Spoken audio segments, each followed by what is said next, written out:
Assalamualaikum warahmatullahi wabarakatuh. Salam olahraga. Apa kabar semua anak? Mudah-mudahan sehat ya.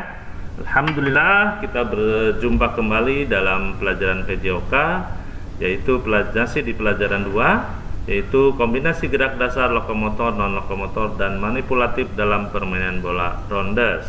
Ya, dengan sub pelajaran bermain bola rondes dan peraturannya. Baik anak-anak hebat. Sebelum kita mulai, kita berdoa terlebih dahulu. Berdoa mulai.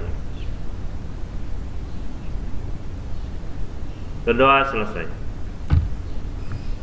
Anak-anak hebat, tujuan pembelajaran pada materi ini yaitu setelah kalian mempelajari, menyimak pembelajaran ini, kalian diharapkan satu, dapat menjelaskan cara bermain ronde sesuai peraturan dengan baik dan benar. Yang kedua, kalian mampu atau dapat mempraktekkan bermain bola ronde sesuai peraturannya dengan baik dan benar ya. Oke anak-anak, pada pertemuan minggu lalu kamu telah mempelajari cara bermain kasti dan permainan kasti.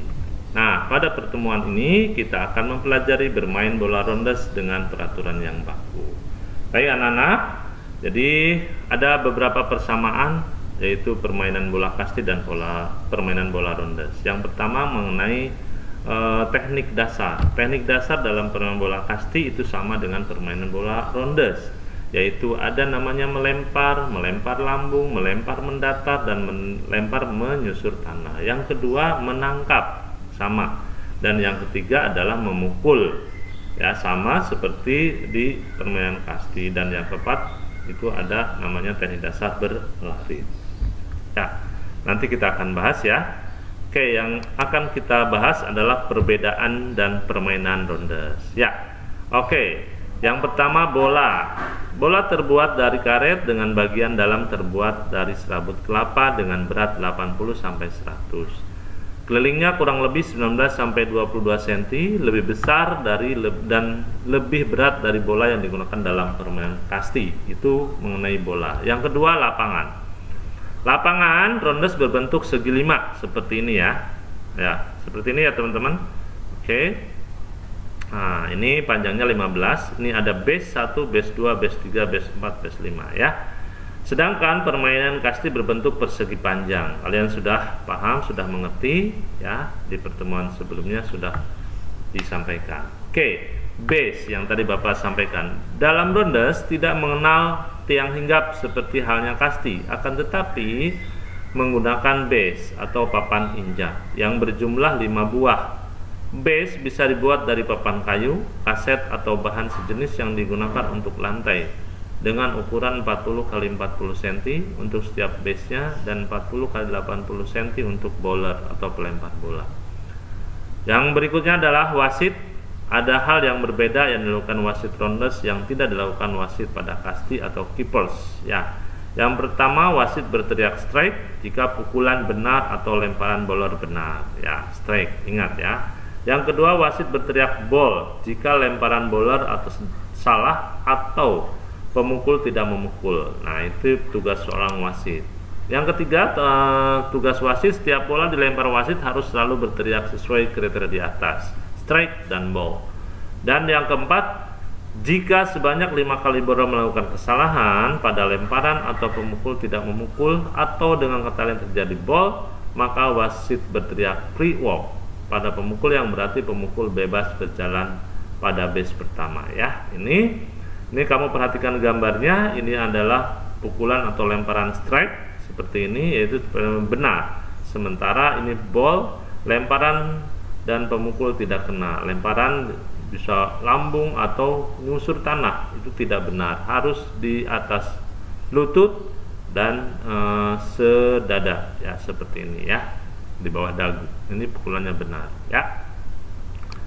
Selanjutnya mengenai nilai dari pukulan sendiri kemudian lari dan dapat melalui beberapa base, maka untuk tiap base yang dilewati mendapat nilai tambahan 1 ya. Kalau pukulannya benar, kena, dan dapat 1.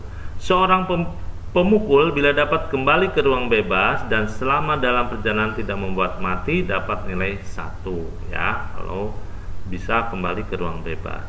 Yang ketiga run atau home run dalam permainan rondes mendapat nilai 6. Ini nilainya yang tertinggi, yaitu pukulannya bagus, dia bisa kembali ke ruang bebas dengan pukulan sendiri. Yang keempat, penjaga yang dapat menangkap bola mendapat nilai 1. Nah, ini sama seperti kasti. Yang berikutnya adalah pemain. Permainan dimainkan oleh 2 regu, tiap regu berjumlah 9 sampai 12 orang. Ya, ini sama seperti kasti.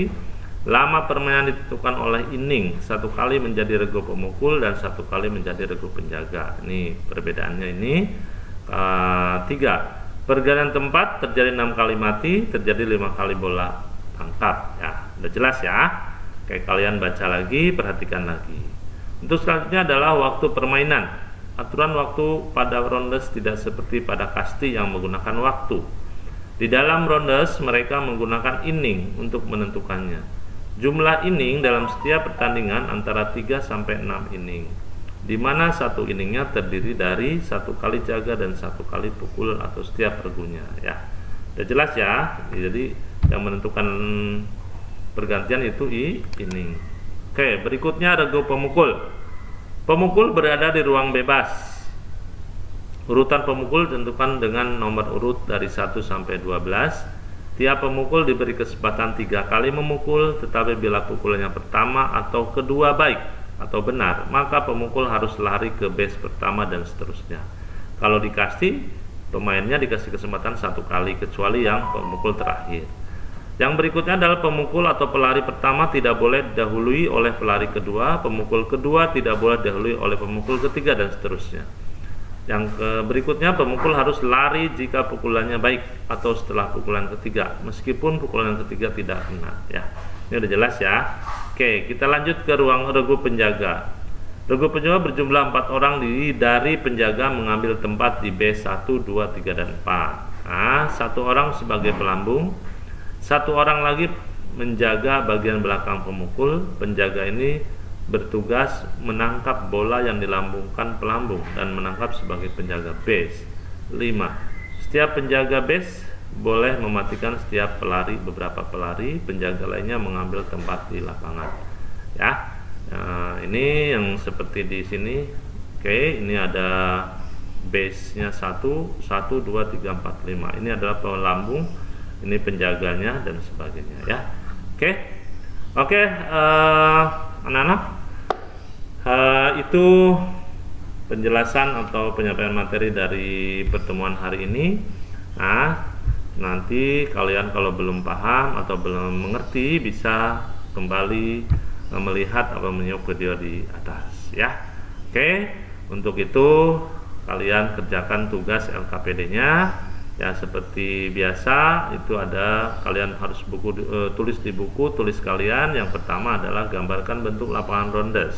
Ya, harus jelas ada base 1, 2, base 2, base 3 nya seperti gambar di atas.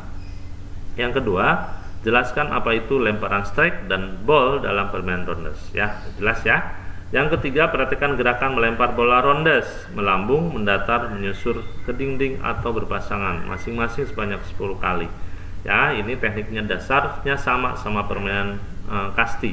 Kamu boleh melempar ke dinding, melambung, mendatar, dan menyusur tanah masing-masing 10 kali. Dan yang keempat, praktekkan gerakan memukul bola kemudian berlari. Nah, jadi kalian boleh memukul, setelah memukul kemudian lari. Kalian buat base 1, base 2, base 3 biar lari ke 1, 2, 3, 4 dan seterusnya ya. Atau kalau nggak ada yang melempar ya, kalian tanpa bola atau melempar sendiri, pukul terus kemudian lari. Itu udah melakukan praktek seperti ini. Baik anak-anak, untuk tugasnya yang praktek kalian boleh foto, kirim atau video ya. Dan untuk yang pengetahuan kalian boleh tulis. Baik anak-anak, untuk hari ini Bapak ucapkan terima kasih atas perhatiannya. Bapak pesan kalian tetap jaga kesehatan supaya kita terhindar dari virus corona ini. Mudah-mudahan virus ini segera tuntas ya. Bapak akhiri, Bapak ucapkan terima kasih. Wabillahi taufiq wal hidayah. Wassalamualaikum warahmatullahi wabarakatuh. Salam olahraga.